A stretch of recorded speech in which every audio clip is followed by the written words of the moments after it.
What is up, everyone, and welcome to the Random Encounter Podcast, episode 64. I'm your host, James, and I'm joined by Phaneckswhy. What up? What up?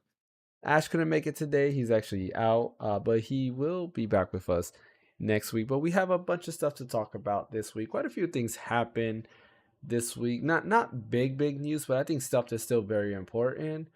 And I also want to mention that big shout out to everybody. We finally hit 500 subscribers. We're there. We're at 503 to be exact. So thank you for helping us hit our goal.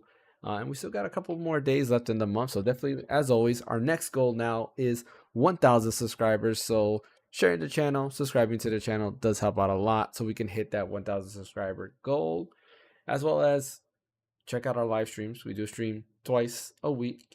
Plus, of course, we have the podcast, and Phaneckswhy does some streaming on his channel as well. So without further ado, let's go ahead and dive in, starting with some of the smaller news that happened this week. Alan Wake 2 has released, and it seems to be a pretty big hit. I've never played any of the Alan Wake games. Have you, fan? I haven't. No. No?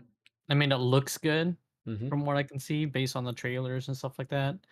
Um, but you know, not my cup of tea. I gotcha. Yeah, like it looks interesting because I do like the horror games. Like I like horror games where I can fight back. I don't like horror games where I can't fight back, like Outlast or any of that stuff. I hate games like that. But I remember playing because it was free. I think with Xbox Game with Gold. It was Alan Wake. Wasn't one. There was like another one. I can't remember the name of it. And it was pretty cool. It was pretty decent, but it wasn't that scary, so I kind of got bored right away. But the first one looked a lot more interesting. It's funny. I went to check, but I was interested in buying Alan Wake 2, but I was like, you know what? I gotta beat the first one first. And I looked on my PlayStation app, and it showed that I owned it. I was like, I don't ever remember buying the game, but maybe it was free like through PlayStation Plus or something like that. I don't remember, but all I know is it just shows up and it's in my library. I was like, okay, I guess I'll play it. So I definitely want to get around to playing that eventually because then I want to play Alan Wake 2. I will play it on PlayStation because Alan Wake 2 is Epic Games exclusive and I just refuse to buy games on Epic Games Store. No offense to you, Epic Games, but I kind of want all my games in one platform. I don't want to juggle around multiple launchers and stuff. I know Fortnite was a different story, but I didn't have to pay for Fortnite. It's free, so. Cracked has announced a Persona 4 Golden variant of the Nitro deck, which is pretty cool. It's going to be available through Limited Run Games website, and as well, they also announced some Persona 4 Golden merchandise, which is pretty neat. Honestly, I think the Persona 3 stuff looks better than the Persona 4 stuff, but nonetheless, it's kind of cool. I do have a video about the Nitro deck where I give my thoughts on it, and yeah, just watch the video so you can feel my thoughts. It's a weird thing. Just I think you should watch it. Spider-Man 2 is getting or already got patched, and there's a bit of things that went wrong with it. One of the things was Miles Morales. He's Puerto Rican, and for whatever reason, they put in the Cuban flag everywhere instead of the Puerto Rican flag, which to me, it made no sense because they literally already made a game about Miles Morales and they put the correct flag everywhere in that game. So why? I mean, if you already have the assets there, why did you get them confused? You just did a whole game on the character. But anyways, I got patched. They finally have the Puerto Rican flag there. And there was another glitch where apparently it was due to running out of RAM, and for long periods of time of playing and I guess swapping out costumes, eventually you'll get to the part where Spider-Man will pretty much disappear and you're just a cube. And people dubbed it Spider Cube, and you would just swing around as a cube. And people actually like that glitch, and people are asking for Insomniac to bring it back because for whatever reason they like that glitch. So who knows? It might be paid DLC as a costume where you have to pay now to play as a cube. Any thoughts on that, fan? I thought it was funny. Yeah. I mean, the big thing about the Spider-Man games was the change of costumes because you can kind of look how you want. Mm-hmm. And the first game had so many different costumes throughout the Spider Verse, I guess whatever you want to call it. Yeah. That it was kind of pick your poison. Pick whatever you want to look like because it didn't really affect the way you play the game unless you utilize the abilities of the suit, you know, to your advantage. I just pick whatever suit I wanted to pick just Hmm. because I thought it looked cool. I could care less about the abilities because I typically only kept with one or two Yeah. throughout the entire game. But yeah, I think it'd be cool of them to bring back the cube. I mean, I heard that they're going to be doing some DLC anyway. So why not throw that in for the fans? Yeah. I agree. There's a time like there's glitches that break the game, and there's glitches that are just funny. Like I'll never forget where I was playing Assassin's Creed Black Flag, and I was fighting on the boat, and out of nowhere, the boat that I was on just levitated into the air. And I was like, what is going on? And as I'm fighting these guys, the boat was just going all the way up into the sky, and then it just like threw me out. Hey, Geek Show, what is up, man? Welcome to the podcast. I don't know why my chat didn't show. Oh, there it is. Now chat showing up here. I was like, what the heck? It didn't show anything there. But yeah, anyways, I was playing Black Flag, and it just skyrocketed, and it just launched me across. And it was crazy, but it was funny. I laughed at that, but it wasn't nothing like I guess it was game breaking because I did die. But something like the cube doesn't. It seems pretty innocent, and I think they should bring it back. I agree with that. I mean, there are some game breaking glitches that just make the game play Funnier, different yeah. or funnier. But I mean, like the one game that I played a lot of glitches on was Breath of the Wild. Mm-hmm. When people figured out how to freaking wind bomb Yeah. and traverse bombing and like physics glitches, Mm-hmm. like that made the game interesting because you can play it at a different way. Yeah. Yeah, my it's funny. My brother mentioned to the messenger that he was watching a video where they play a speedrunner does the messenger, and of course there was glitches there, and the messenger devs were like, "Yeah, we'll keep them there because that's for the community to find out and do their speedruns and stuff like that." It kind of sucks when they patch in and eliminate that because it's just another way to play it. Not everybody's going to utilize those exploits, but it's kind of fun to play around and use these different glitches. There, it's similar to not while not a glitch, it's still like a secret, but like Super Mario Brothers 3, where you can fly all the way to the top of the castle, and then you go all the way to the end. You can get the flute or anything of that nature, or you can hide behind you press down to go behind the what is it, the like one of the, I don't know what you would call it, one of the things there, and you get behind it, and you can go all the way behind to the end, and then you can get another like flute and stuff like that. So a lot of cool things, but I guess we'll see. And I agree with you with the costumes. I literally stuck to, I think, two abilities. One of them was to not alert other enemies when I attacked them, and the other one was to build your focus gauge up, because to me, I just saw it as a quick heal moment. I'll use that ability so my Yeah, focus gauge went up and just heal. That was my cheat code for that game. yeah, I did that and the spider drone. Mm-hmm. I Those never are used like the the spider main drone. two I use. It was handy when you did the missions where you have waves of people that just come and attack Okay. you. Yeah.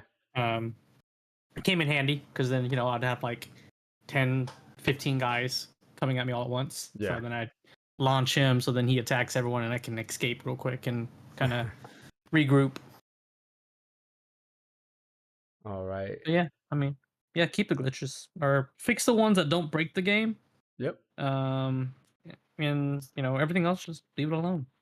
100% agree.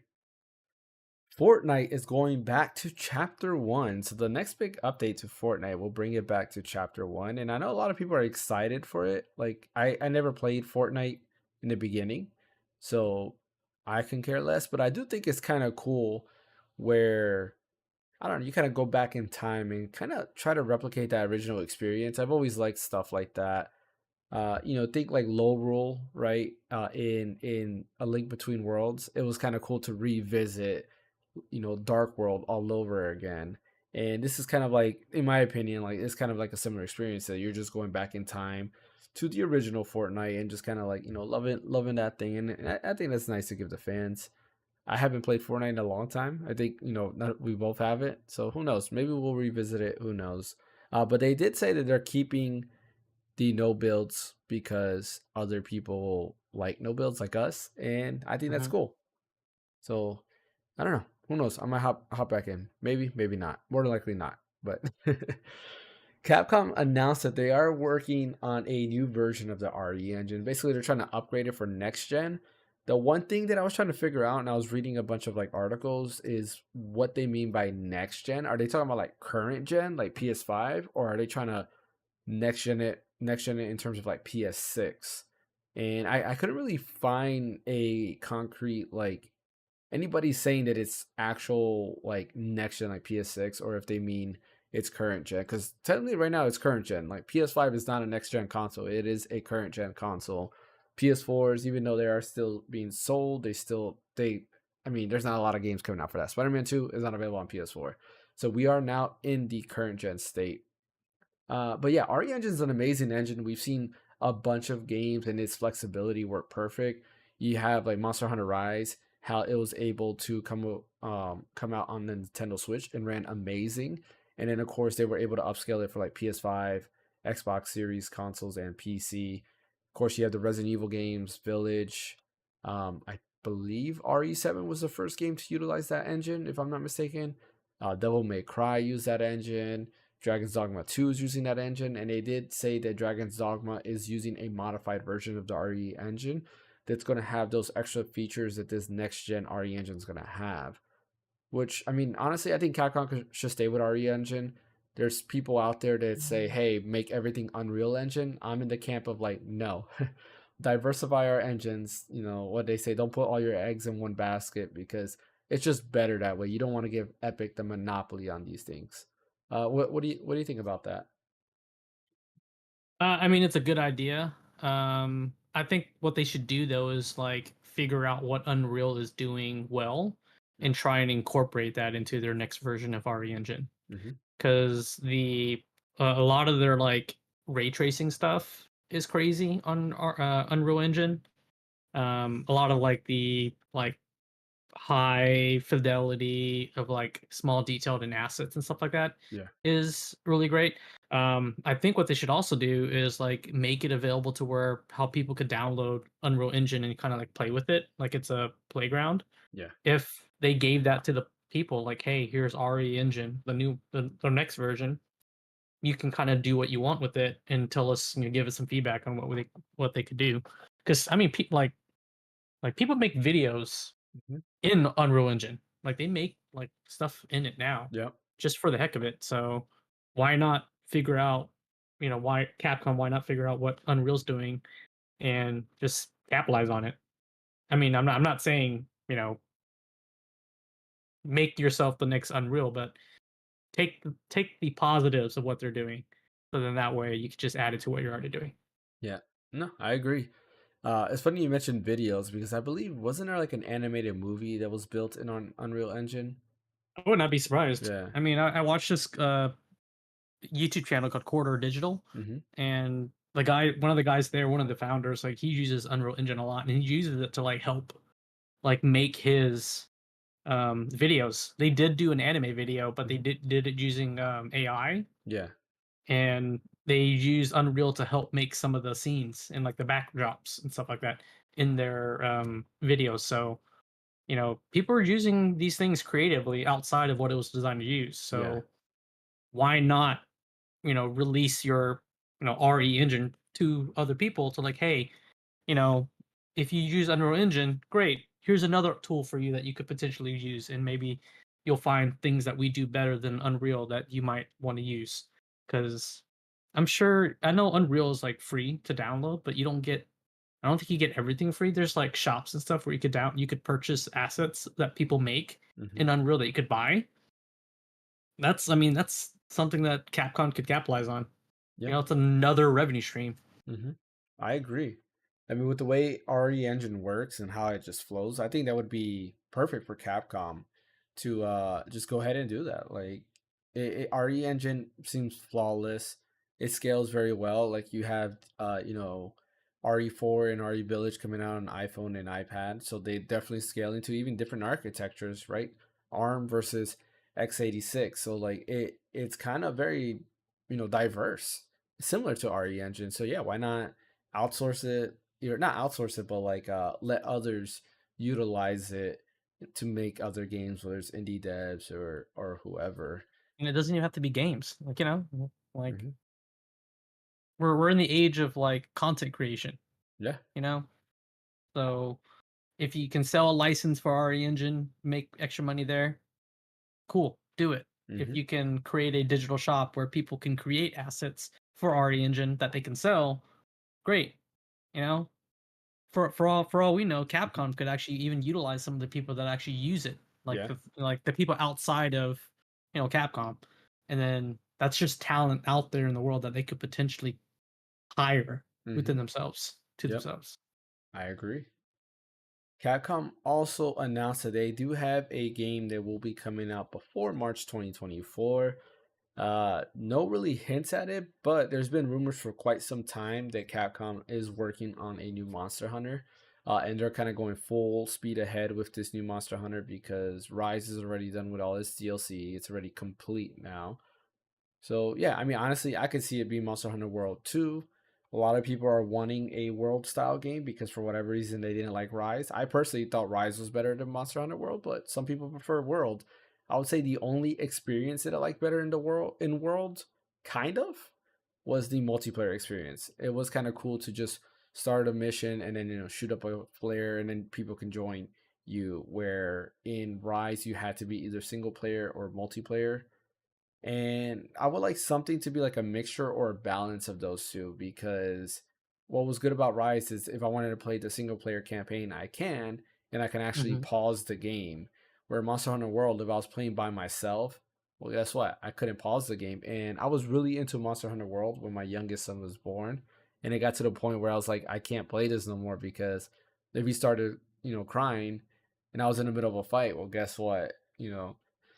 I choose to get him or I choose to die. And it's like, I'm gonna choose to get my son, of course. And I will let that go. And I stopped playing World right after that because it was just I felt far behind. And I was like, oh well, is what it is. Do you think they should do another Monster Hunter or bring a different IP back in? I mean, I would love for Mega Man to just come back. Like give me Mega Yeah. Man X or Mega Man. Well, Mega Man ZX3 would be what I really will like. But more than likely it's going to be Monster Hunter. I mean, Monster Hunter is way too popular and way too much of a revenue stream for Capcom to not make another game. I do think that whatever this Monster Hunter game is, it has to be compatible with the Nintendo Switch because since Monster Hunter is so big, specifically in like Japan, it's still, I mean, I want to say it's still bigger in Japan than it is over here. Even though it's gained a lot of popularity because of World, you can't forget the amount of Nintendo Switches there are out there. And maybe because I mean, a lot of rumors are pointing out that there might be the announcement of the new Nintendo Switch, possibly by the end of this year, similar to what they did last time with the Nintendo Switch, where they announced it, I believe, in December, and then they officially did like a press like or an event in January, and then of course it released in March. So they might do something like that. So I would assume that this new Monster Hunter would be both Switch and then next gen Switch compatible. But it's all speculation. Of course, we don't know. For all we Yeah. know, it could just be PS5, PC, and Series X, and What if it, they did an mhm, Onimusha but like Souls like? that would be dope. Actually, that would be awesome. I loved Onimusha. I played one, but I loved two. Um, yeah, I didn't play three. Three was the one that was like weird, like some dude who's I think he's a real like a actual I mean, they've historic always figure. used Huh? they've always used some historic figures and then Okay. just like kind of took a twist to it. Yeah. Well, this one was like it was a guy from Russia and he had like a gun or something. I never played that one. I remember seeing it like in Game Informer. I was like, oh, this looks cool, but I'll never get it. But two was the one that really stuck with me because you had multiple Mhm. characters to play with. Yeah. But yeah, that would be awesome. Onimusha, Dino Crisis. I know a lot of people want Dino Crisis. I've never played Dino Crisis, but I think that would be pretty cool as well. Yeah. Or new Breath of Fire. They haven't done an RPG in a while. Yeah, they won't do Breath of Fire. That would be awesome. Like, don't get me wrong, I Yeah. would love a new Breath of Fire, but they won't do that. Like, the Breath of Fire 6 is a mobile game that only released in Japan. They never brought it here, which is kind of dumb. Like, I want a new Breath of Fire game. I love Breath of Fire 4. Breath of Fire 5 to me, the Dragon Quarters or whatever it was called, was a huge letdown. I would love for them to bring back Breath of Fire, especially with all the like cell shaded graphics that we have. I think Breath of Fire back as a cell shaded game would be amazing. Um, but yeah, I don't see it. Or a remake, an HD like not Yeah, remake, but an HD remaster of 4 would be awesome too. But this sounds like it's a full blown game. I guess we'll wait and see. Let's we'll find let's out. Yeah. let's hope for a new Breath of Fire. That would be nice. um, yeah. So our first big topic of the day is Sony. Sony. I don't know. I feel like there's some weird things happening behind the scene. So there's a lot of things that's happened recently, right? Jim Ryan is retiring. Naughty Dog just announced layoffs, which is, you know, kind of weird, right? Interesting. And then we have, I forgot the name already. We just talked about it. Connie Booth, who has been with PlayStation for 34 years, is also leaving. And I don't know. There's like a lot of things that seem to be happening behind the scenes for whatever reason with Sony. And there's a shakeup. And I don't know why. Like this goes back to when the first shakeup happened, which was right before the PS5 launch, where I think at the time I want to say Sean Layden was the guy who was in charge. He just left PlayStation, and he still can't talk about why he left. So there had to be something that went down that he had to leave. I don't know if they're hiding something or whatever the case might be, but there's still a lot of stuff that's happening in the background, and it's very interesting to figure out like why is this going on, what's going on. PlayStation they're being very successful. They I would say they're probably the fastest selling console right now. um they could possibly surpass the Switch in terms of total units. They still have a way to go, but the way they're trending every year, they can probably hit that point. And for all these shakeups to happen behind the scenes, it's just kind of awkward. Not only that, they're also raising prices, which to me feels like, hey, we're making this much money, so deal with it. I don't know. What do you think? What's happening with all this? Uh, I don't know. I mean, the gaming industry, like they say, it's a business now, right? So they Mm-hmm. gotta figure out what works, and if something doesn't have immediate effect, then it's axed Yeah. or things change immediately. Whether it's the price going up on Sony PlayStation Plus stuff or execs, Mm-hmm. like employees. They could be around there for a while and then like, hey, you've been here for a long time, but you implemented this new thing or these new ideas and it's not panning out. Yeah. And thank you for all your years of work, but we're gonna have to ask you to leave or something, or maybe they ask them to like move aside, not like leave or get fired, but like, hey, you know, this project you're working on didn't work out. Yeah. Um, maybe we want to put someone else in place. We're not like firing you. We just want to try to go with a different direction. And maybe they take it the wrong way. And Yeah. like, you know what? I think maybe it's my time to leave. Yeah. And they can do that too. So there's a lot of stuff that goes on in the background that we don't know. Mm-hmm. All we can do is speculate. And I'm thinking maybe some of these people just figure out like, hey, the you know, things are changing, and I can't see myself working in this environment anymore, or you Yeah. know, handle these changes the way I want to handle it. So I'm gonna bounce. Yeah. I mean, yeah, I could see that happening. I mean, she probably saw all the hate that Jim Ryan got, and Mhm. it's hard to know if a lot of the changes were because of Jim Ryan or there was somebody else in the background, doing that, and he just had to take all the punches. Yep. But reading the article on GameIndustry.biz, it looks like both Sony and Connie Booth, they did not provide a reason for exit. Yeah. So we don't know what's going on. It's just one of those things where they're leaving, and yeah, I mean it's kind of awkward. Like Sony is in a weird, in my head, they're in a weird position. Like when you look at, like, I used to love Sony. PlayStation 2 era, I was in love with Sony. PS3 era, not so much. I mean, Xbox 360 had all the RPGs, so I kind of went to the Xbox 360. I've mentioned it a couple times here, but it seemed like towards the latter half of the PlayStation 4 era, things started, in my opinion, started going downhill, and I started seeing Sony in a different light. And then we get to the PS5, and it still seems to be trending that way. Where I'm like, I'm not sure about the business decisions they're making.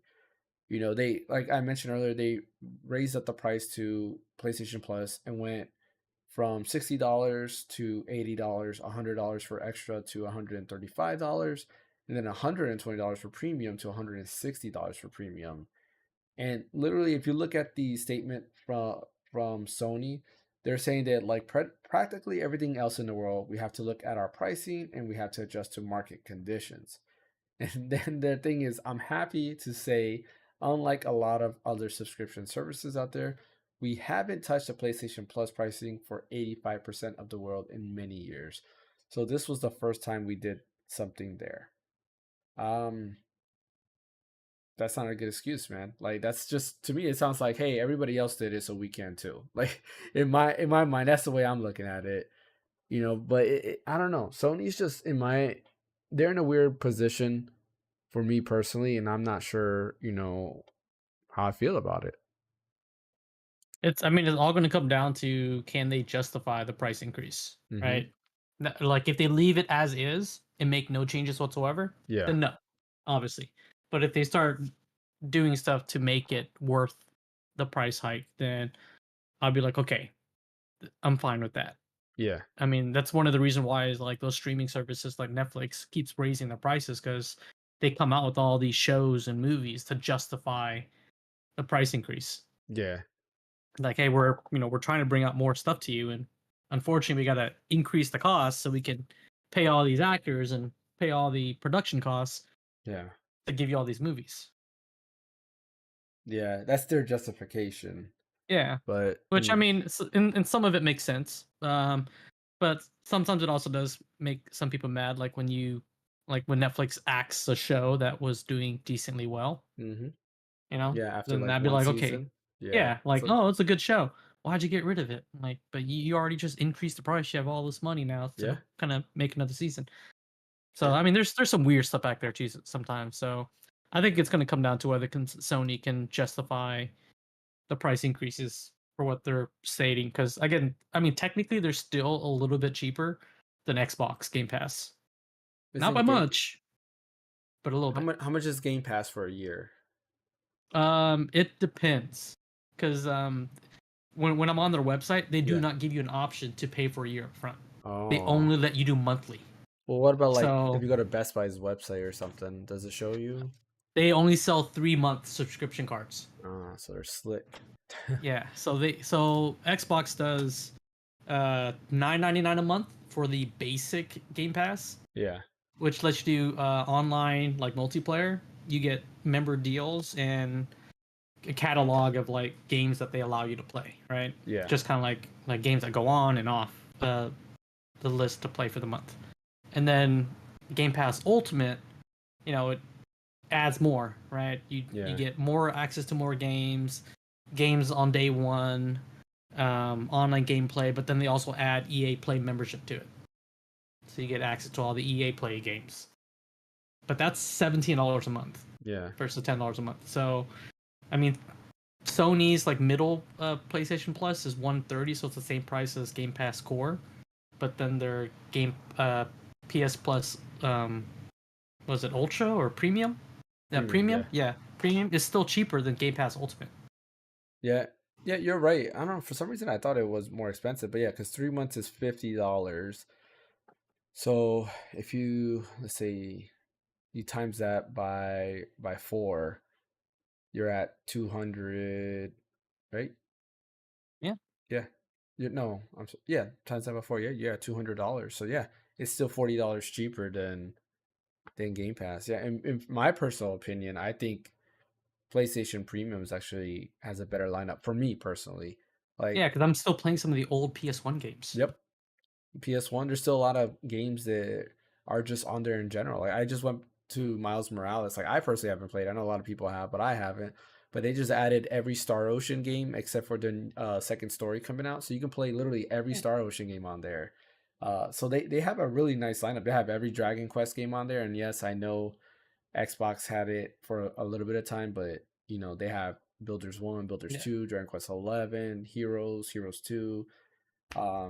Yeah, so yeah, you're right. I guess I didn't see that. For whatever reason, I thought Game Pass Ultimate was cheaper, but they're No, not. it's still crazy expensive. Yeah. Yeah.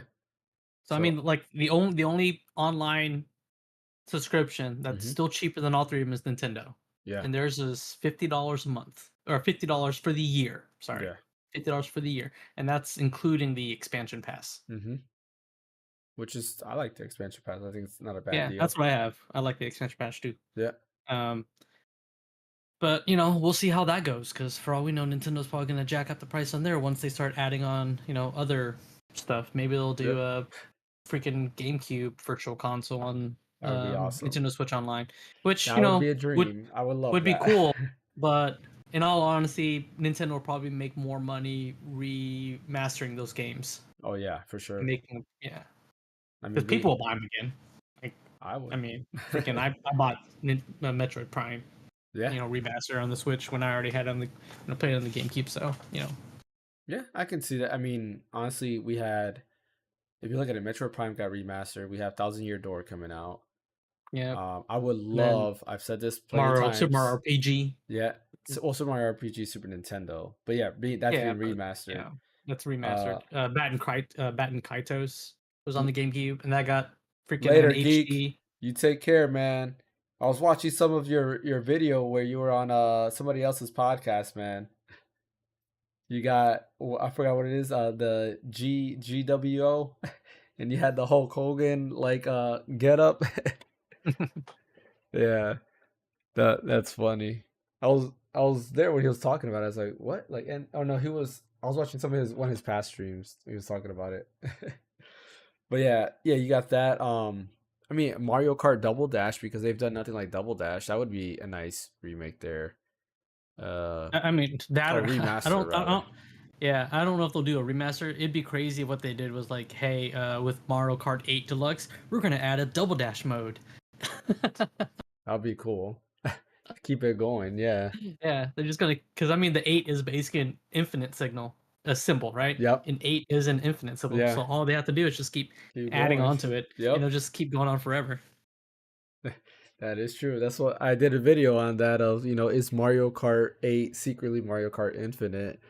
Um and I could see that. Like some people are tired of Mario Kart 8, but like in my head Still I'm play it. like, what more do you need to do in Mario Kart? Like what the if a Mario Kart 9 comes out, it's just going to be Mario Kart 8, right? Maybe with new Yeah, tracks, that's about it. But you can just sell another pass and have a bunch of new tracks and stuff like that. You don't really need the thing. Like this could be Nintendo's live service game, right? You keep adding yeah, tracks, keep adding to it, and there you go. Nintendo has a live service game. And yeah, I'm as much as I'm not a fan of live service games, I would be okay with this.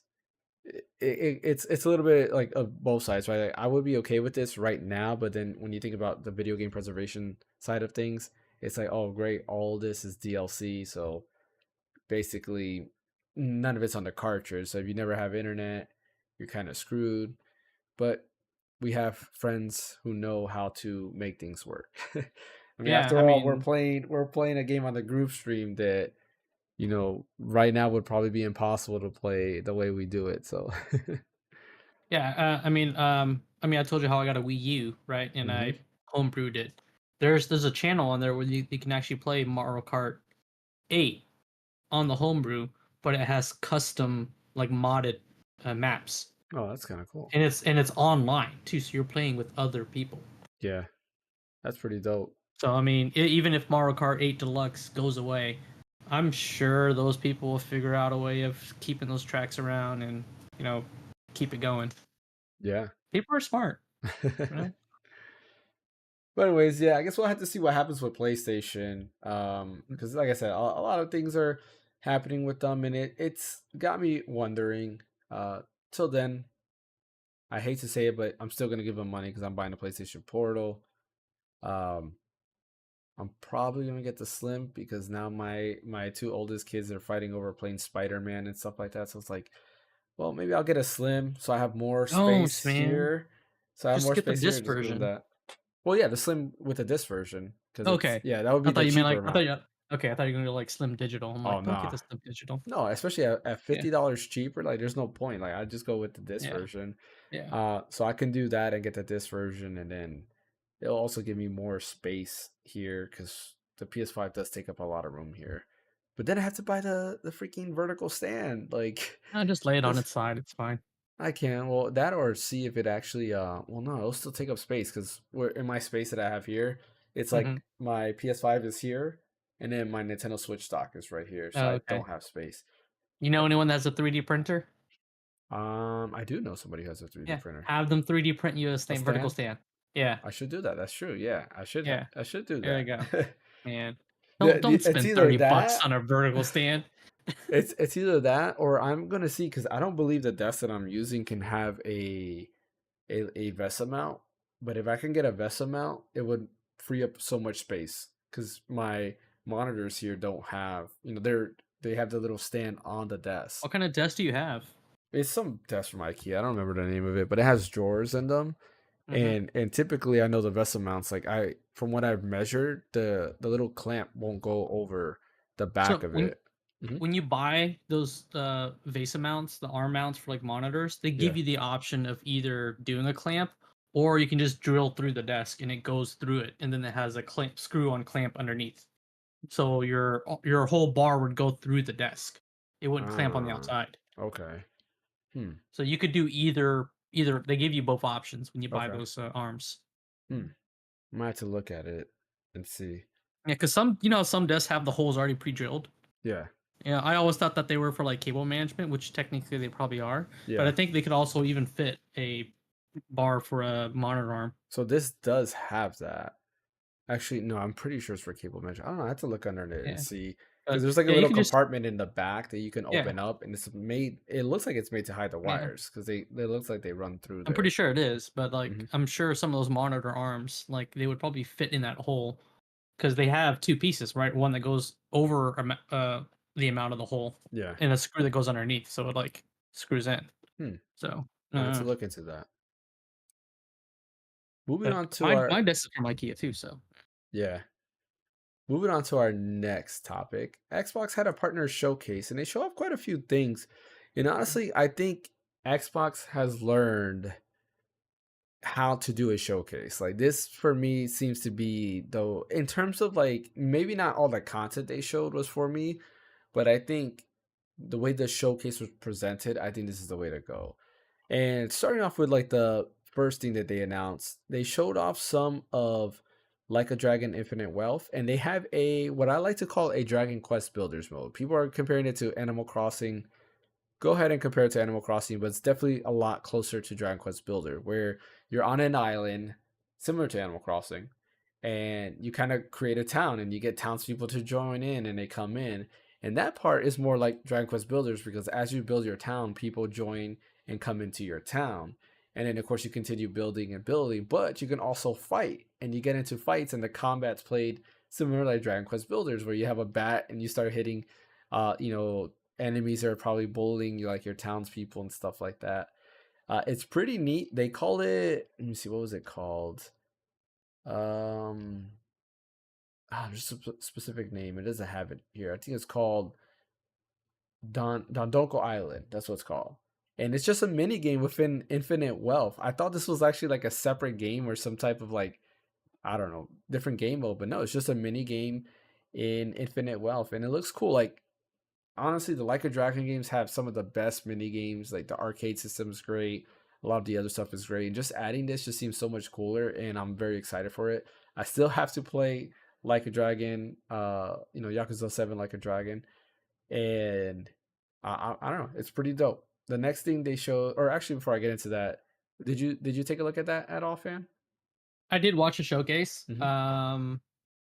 I thought it was pretty cool. I mean, the showcase, like, it was just pure content, right? They were Hmm. just letting the games speak for themselves, which is great. I did watch the Like a Dragon stuff. I mean, I'm not a huge fan of that type of game, Yeah, because I've never really played any of the Yakuza or Like a Dragon series you games at gotta all. play them. You gotta Um, play them. They're worth it. Well, you like I mean, Shenmue, right? yeah. I mean, if they brought that back, then I played that because I played that mainly for the story. Yeah. You'll play this for the story too. Like it actually Okay. has a really good story. It's if I remember correctly, this was the people in It's RGG. They were production. the same people that did Shenmue, or there were parts of the team that did Shenmue, minus the creator of Shenmue, and then they kind of did their own thing with the Yakuza series. But I would honestly recommend playing them because I've beaten 0 and 1, and I've like halfway through 2, and the story is actually really good. Okay.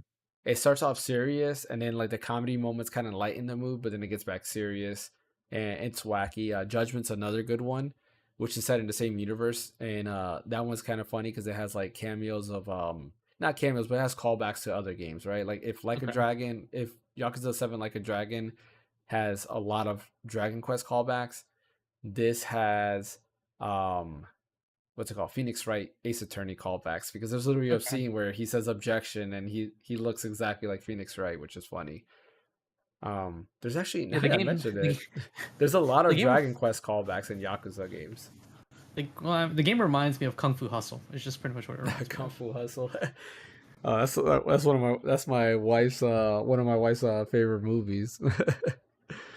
Like she That's loves literally what it that. reminds me of Yeah, like how cartoony it is. yeah. That movie's pretty good. Shaolin Soccer was another one that's pretty good. Yeah. It's similar to Kung Fu Hustle. Um, but the next game I don't know if it was in the same order, but they showed off some more Metal Gear Solid 3 remake, aka Metal Gear Solid Delta Snake Eater, and this was all in engine footage where you can see him sneaking around and all that stuff. It looks pretty good, and they're saying that it's being developed on Unreal Engine 5. It looks great, and I'm excited for it. I mean, I got no complaints there. I guess the only complaints I have is that everything else is intact. They're not using any new voiceovers. It's just like Mhm. copy and pasting the voice. So we'll see how that holds up. Alan Wake 2, they showed more of that, and I don't think they really needed to, but they did. So cool for Alan Wake 2 fans. They showed Arc 2, I think it is, or it says Arc Survival Ascended. I'm not sure if that's Arc 2. I think that's the first one Is it? Let's see. because I think there is already Oh a yeah, it's a second one, isn't remake of there? the first game. Yeah. Yeah. Oh, that's all that is. I lie. So Yeah. yes, Ark Survival Ascended is just a remake of Ark Survival Evolved. So what's happening with the second game then? Huh. I think it's oh because I think they've already talked about it. Yeah, Yeah. Arc 2 currently expected late 2024. So Okay. yeah, So then what? this is probably like an easy remake for them to do. Yeah. I was just like, we're gonna upscale the crap at everything. Here's Yeah. some updated textures and new assets. Yeah. It looks like they're including cross-platform modding, cross-platform play, and progression. Ooh, I like cross-platform yeah, progression. I think that's pretty yeah. cool. Any cross play, cross platform, I'm all for. Uh, Because if I can play it on my PS5 and then just pick up my you know Steam Deck or Steam something. Deck and play it on that, or like play it on my PC and then go back to my PS5, I'm all for that. I agree. I think that would be, if every game did that, that would be amazing because And I would buy something. I would not care about where I buy it, because if I decide to yeah, buy multiple copies, then there, hey, look, that's super smart. Like, why not do that? That will probably entice people to buy the same game multiple times. Like, I uh, own Final Fantasy X on every system. When would I get like progression? But that's a I different have story. I have 3 copies of Hades. Yeah, so it's like, why not, right? I know. Like and same for freaking Hollow Knight. I have like 2 copies of Hollow Knight, one for my Switch, one on Steam. So I literally can pick it up and play it on whichever like I want to play it on. Manor Lords gets a PC Game Pass release date for April 26, 2024. Um, yeah, Manor Lords, yeah, not my cup of tea. I mean RoboCop, that looks yeah. it's like medieval people fighting for, I don't For know. your lord, for your Yeah, lord. I guess for your lord. Yeah, But exactly. I mean it looks like what there was another game that was something like that. I know For Honor basically puts you in like the third person like aspect of that, Yeah, but it seems like you're just it's more in like an RTS. asymmetric Yeah, or RTS asymmetric, like look down. version of it, where you're doing kind of a like Sims or Civilization style Yeah. with real time strategy, Mm-hmm. which they haven't had a real time strategy game like, in all honesty, that comes out in a while. You Well, I know, think when was the last time? didn't Age of Empires 3 come out not that long ago? No, that's like the only one. That's what I mean. Like Yeah. that's the only like RTS game out now. Like you don't hear anything about StarCraft or any of the Mm-hmm. other like big RTS games. Like World of Warcraft is pretty much only MMO now. They don't have they haven't gone back to their roots of Yeah. RTS at all. So Yeah. I mean, I guess RTS will sell as much as they used to. It's all about that money, which, it's something I wanted to mention. Like with the PlayStation thing, it's like I do think that these games don't have to be graphically like up there with ray tracing and all the craziness. Like looking at like Miles Morales, it looks beautiful, but it's like, when I look at that and then I look at, because I played the PS4 version of Spider-Man. I refused to play the mhm. remaster because I didn't, you guys heard me. I didn't want to see that Peter Parker. But comparing the two, I'm like, it's it's a difference, but like, is it a difference that justifies the cost that game costs, right? And I don't think so. Like honestly, I was fine with those PS4 set graphics. I don't think graphically they need to be that, because all I want is a fun game. Give me a game that's fun to play, and I don't care how it looks. I mean, Minecraft is a good example of that. I'm not a Minecraft fan, but a lot of people love Minecraft because of that. And it's just something, I guess, when you're younger, you don't care, and I guess as people get older, they just want better graphics. Even though I'm not that way. Like, Sea of Stars was an amazing looking game, and I'm fine with that. And I think that's why Nintendo still succeeds and they're able to pull out so many bangers, because they're like, right, rather than focus on 4K and all of this, let's just concentrate on making fun games in HD, and it Well, I works. mean, not just fun games. Like they know their strengths and they hit Yeah. it. Mm-hmm. That's true. Other game that they show is RoboCop Rogue City, which actually looks pretty interesting. They're using the characters. It looks like it's a retelling of the movies.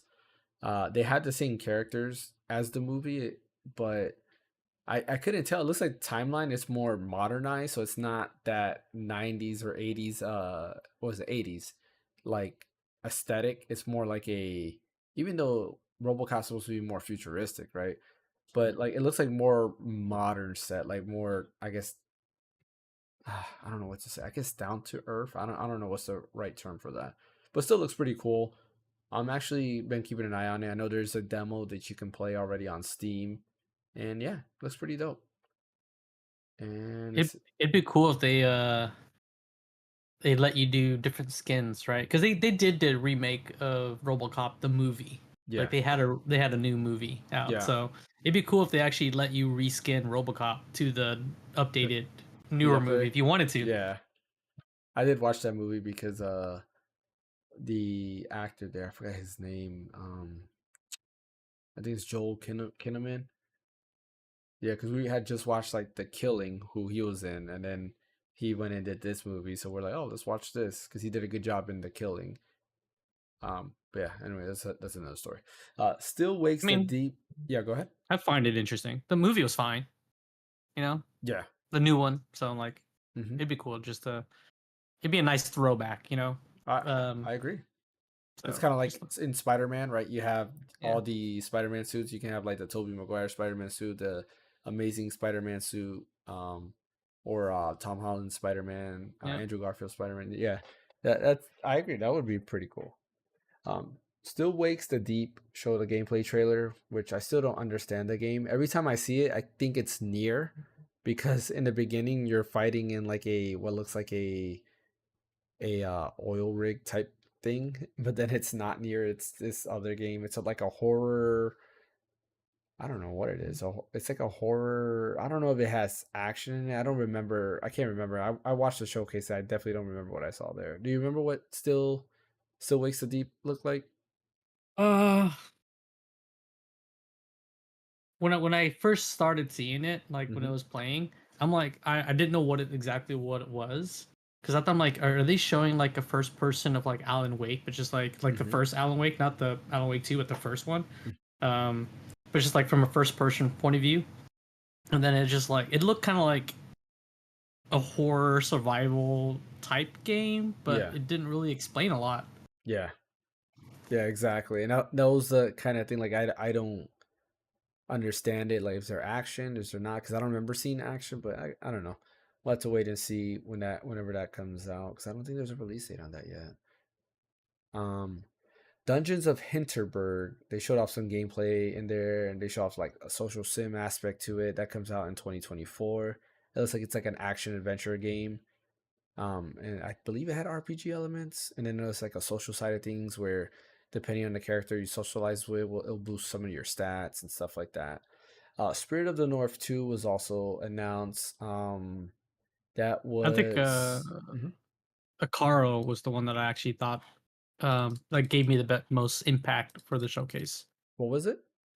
Ikaro on the Mm. showcase. It Oh was yeah, okay. like it was like a almost kind of free running style. Like an action RPG, Yeah, almost like, yeah. It reminded me of Hi-Fi Rush, kind of like, it's just like a generic like action game, I guess. yeah. But like the visuals, like Hmm. gave me a lot of impact. It kind of what was that one game where you play the girl that does a lot of parkour from the first person view? Oh, Mirror's Edge. Mirror's Edge, yeah. Yeah. But it almost kind of reminded me of that, but from a third person, right? Hmm. With a mix of like cyberpunk aesthetics Yeah. and lighting. Yeah, for me it was it just reminded me of Hi-Fi Rush because it was just like an action Okay. game, and I think this is the team that did Velocity, I believe. Okay. I might be wrong, but yeah, Velocity was like a roguelite Metroidvania style. I think it's the same team, if I'm not mistaken. I could be wrong on that. And then there was also the finals, which is a free to play game that was announced. That's also coming on PlayStation, and it's already available on Steam. I thought that was Payday for some reason because all the money. Yeah, it's kind of weird. Yeah, when you die, Yeah. like you turn into money or whatever. Yeah. It Well, looks when that interesting. happened, that reminded me of Ready Player One, the movie. Yeah. But then like, but the three people trying to like rob, it almost sounded like they're trying to rob a bank or rob a safe. Yeah. And I'm like, is this Payday? And then when I saw the actual gameplay, I'm like, oh, it's not. Like, what the heck is this? Yeah, it looks interesting. We'll see if it's any good. That the finals comes out October 26th, 2023. The Caro game, I don't think had a release date.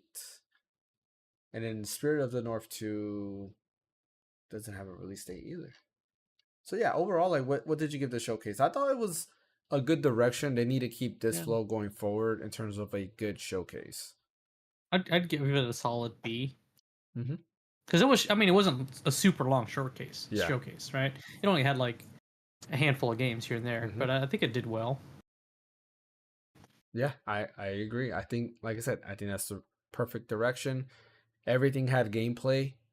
Um, and that's all we ask for, right? We're playing video games. We want to see gameplay. We're not watching a movie. We don't need to see a cinematic trailer. Yeah. That's just me personally, and I think that's just the way to go, which is why I always rate Nintendo Directs higher than other showcases because they always show gameplay. But speaking of Nintendo, our last topic of the day is there's a lot of things going on with Nintendo. Nintendo just quietly revised their content creation guidelines as well as their online tournament guidelines as well. And both are effective. Well, at least the tournament guidelines are effective November 15th, while I believe the content creation guidelines are effective immediately. The first thing I want to mention is the content creation guidelines. And one of the biggest things that's different that they changed is that you can't show anything regarding leaks, um, modifications of Nintendo properties or hardware or anything to that nature. So right here, one of the questions is, what do you mean by content that is unlawful, infringing, or inappropriate? And then they list off a bunch of things. So it violates relevant laws, infringes the intellectual why can't I say that word? I don't know why I can say that Intellectual word. properties. Yes, the IP rights of Nintendo. And this is including but not limited to the unauthorized use of copyrights in the game character story, visual elements, music, or registered trademarks, involves illegally copied or modified game software produced using Nintendo's copyright material without Nintendo authorization, or game software obtained illegally. Continue to show more. But the last bit says features video images, sound sources, etc., that cannot be used in regular gameplay extracted through game software via data mining or other methods, which is like a lot of information that's found nowadays is through data mining. Like anytime DLC is shown or other things, it's always somebody data mining a game. I want to say something recent happened. I'm trying to remember. There's a game that I was looking at, and somebody data mined something, and they found other parts. Oh, it was Metal Gear Solid, the collection. They data mined it, and they saw that Metal Gear Solid 4, Metal Gear Solid 5, and Peace Walker were in that list of that data mine. And it's just kind of a weird, I don't know, like, I They're guess, just cracking down, trying to make sure that people don't like blow the whistle on things that they have pipelined down, yeah, right? They're trying to kill leaks, is pretty much what it sounds like. Some of their other stuff I yeah, get, but yeah, I can that, see that. Yeah, because leaks does hurt, right? It can hurt a company for sure. I can yeah, see that. because it could kill the momentum for like Hmm. the game. But to me, it also shows like so like if you're doing something, it says that cannot be used in regular gameplay, right? It makes me wonder, like we did a co-op stream of Breath of the Wild, or not co-op stream, Mhm. but we did a stream of Breath of the Wild where we were doing that The mod. mod, yeah, Can we now get in trouble for doing that? Like, because we streamed it? It's like, because I'm looking on here. It just says involves cheating, cracking, unauthorized access, circumvention of technical restrictions, unauthorized modification or use of objects, tools, or services that enable such cheating, cracking, unauthorized access, circumvention, or technical restrictions, or unauthorized modifications. Features unauthorized game consoles and or software is not licensed by Nintendo.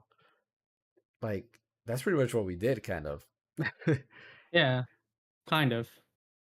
Because it was that one YouTuber Hmm. that got hit with the copyright strike from Nintendo because Yeah. he did that like multiplayer Breath of the Wild mod. Yeah. Uh, and I think this is kind of like speaking back to it. I think this is what they're trying to do, but I think it all comes down to like whether you make money off of it or not, Yeah. right?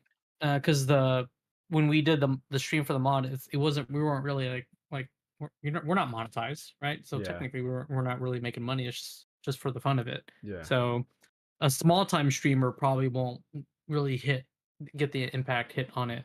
A big time streamer probably will. Yeah. That's the thing that worries me, right? It's like, Yeah. sooner rather than later, we're going to be in that field. And it's like, we have to be very cautious. And that kind of sucks because, I really love covering Nintendo stuff. I mean, I'm a huge Nintendo fan. I have, all the amiibos right here. I have a Kirby hat back there that you can see. I have a Majora's Mask hat. I got more amiibos here. I have the Nintendo Switch. And, I love covering that. I love the mods. I love all that stuff. And it's like, the bigger we get, is it we're not going to be able to do the same things? And some things I get it, right? Like data Yeah. mining to find stuff that hasn't been announced. Yeah, sure. I understand that. You want to protect that, but what about all these other fun things? Like I was watching Wolf Den, he did a version of Only Up, but it's Mario. It is basically Mario 64 and it has the Mario mechanics, but you're only going up. And I thought that was pretty cool. Like that would have been like a fun group stream to do. And with these kind of rule sets, technically now we wouldn't be able to do that, which kind of sucks. Yeah, well, Um, we'll have to see how it plays out. mhm. And then the other part of that is they also updated the tournaments guideline, which a lot of people are unhappy with, and there's a lot of drama going on right now in the Smash community because they were kind of upset about that, and I understand it. It's like I don't understand why Nintendo has to be so controlling. I get it; they don't want to be associated with any of the drama or anything that's happened because I mean, there's always issues in the Smash community. I'm not sure if you followed the community at all, fan, but there's always something happening. There's always something wrong. There's always just something about it, and it does kind of suck that that's going down. But at the same time, it's also understandable that you don't want to be associated with the negatives. And I don't know. It's like, what if I decide, hey, let's get a group of people and let's do our own tournament together, even though it's not a big tournament. we have to make sure now we read these guidelines, because if we don't read these guidelines, we can get in trouble. There's just small things like, for example, it says for in-person community tournaments, organizers that have reached the legal age of majority in their jurisdiction may collect an admission fee from spectators of not more than the equivalent of $15 US per person. So basically, they're restricting like how much these fees can be. No prize may exceed a market value of $5,000, right? The total value of cash prizing a single organizer can offer to community tournaments in a 12-month period can be no more than the equivalent of $10,000. So it's like you do 2 tournaments a year and that's it. You're done. Tournaments may include up to 200 participants for in-person tournaments or up to 300 participants for online tournaments. Going on that it's both online and in person. So I don't know. It's kind of weird stuff that they're going after. What do you think about this side of things?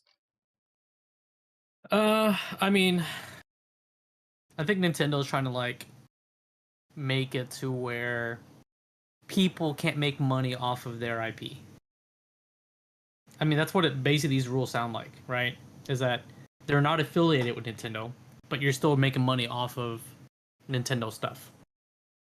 Because there's like some other rules on here that you can't have sponsors or receive goods from sponsors. You can't sell food and beverages and stuff like that. So it just sounds like Nintendo's like, hey, like, yeah, you can do it, but for one, we're not trying to make it to where you can be your own company, make a business off of our stuff. Yeah. It needs to be nonprofit, so you're not trying to make money off of it. It's for nonprofit. Yeah. They're just it sucks for the people who makes money off of these, but it also reminds me of like a situation where like if you own a trademark but don't protect your trademark, you lose your trademark. Yeah. But then you get called a bad guy when you try and protect your trademark. Yeah. That's what it feels like Nintendo's doing. Like, hey, like, we're trying to protect our trademark.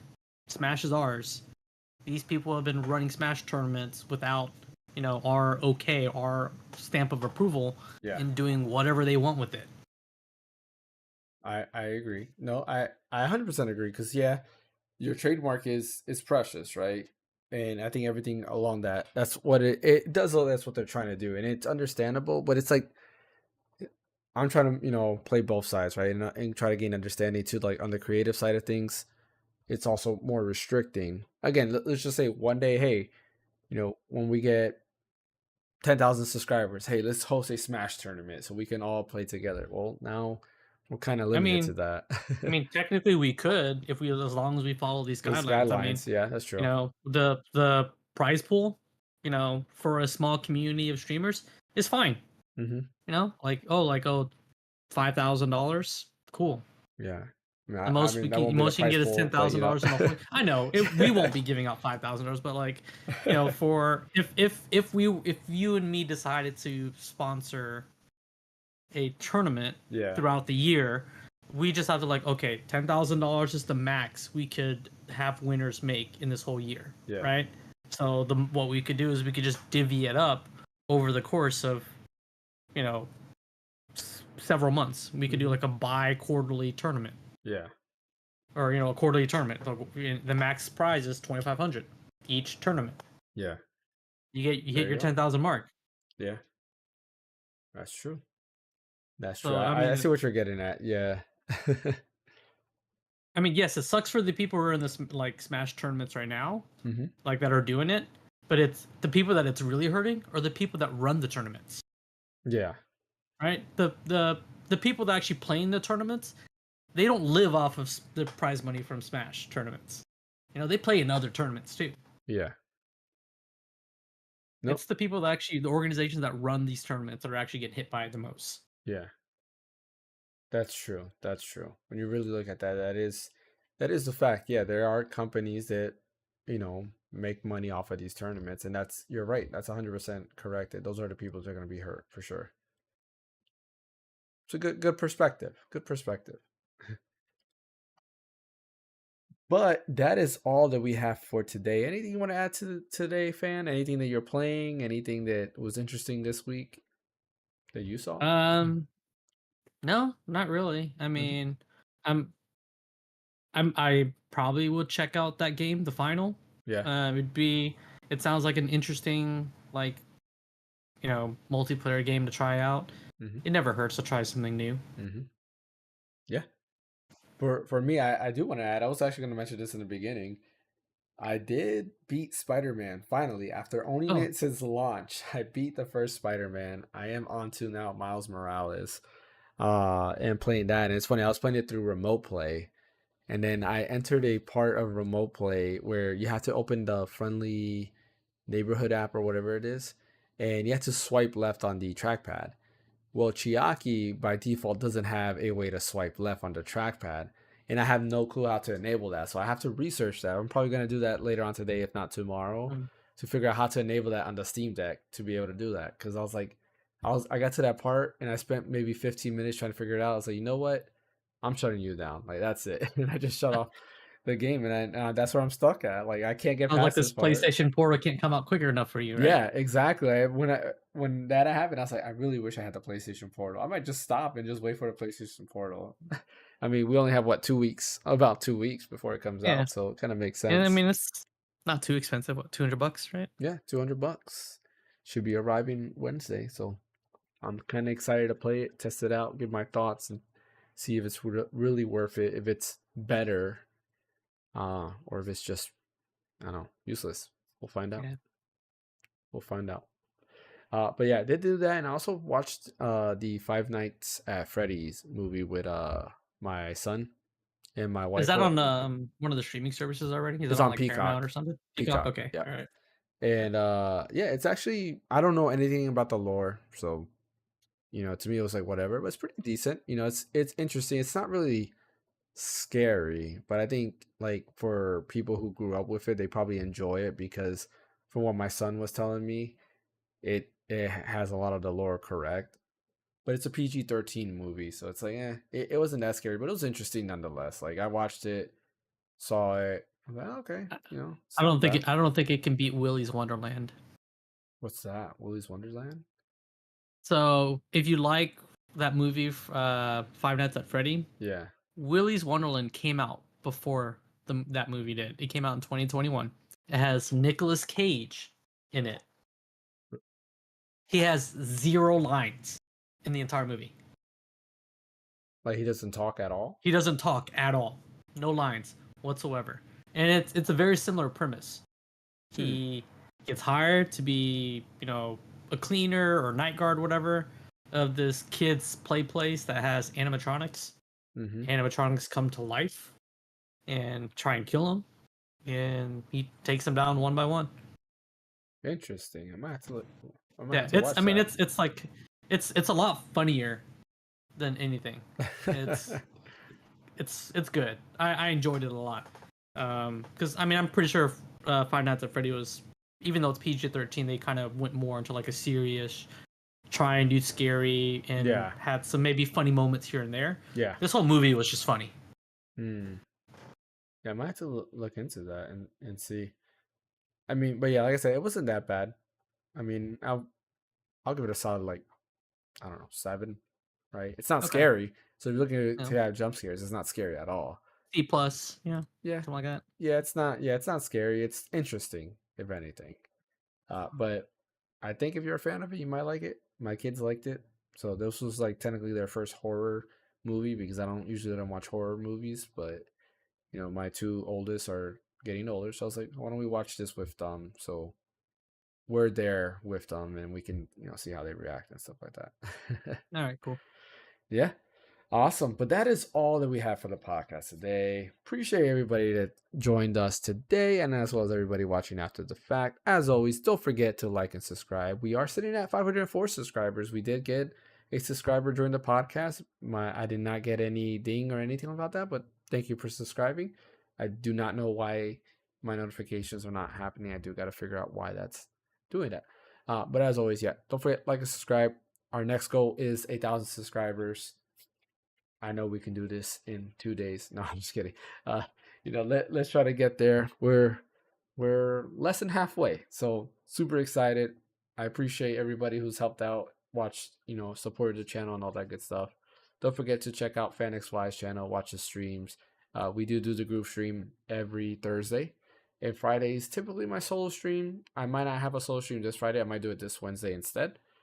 And yeah, every Sunday we have the podcast. We also have a video or two. We should have two videos coming out this week. One of them is a special video collaboration with myself, Phaneckswhy, and Ash. And it's going to be a very fun video, so definitely stay tuned for that. Can't wait for that to show up. And then I should have another video as well. And with that collaboration, we do look forward to doing more collaboration videos like that in the future. Fan, where can I catch you at? You guys can find me on Twitch and YouTube at Phaneckswhy. Awesome. And as always, you can catch me here at the Random Encounter, where we do the podcast, streams, YouTube videos, all the good stuff. I'll catch you guys next time. We'll see you guys next time. Take care. See ya.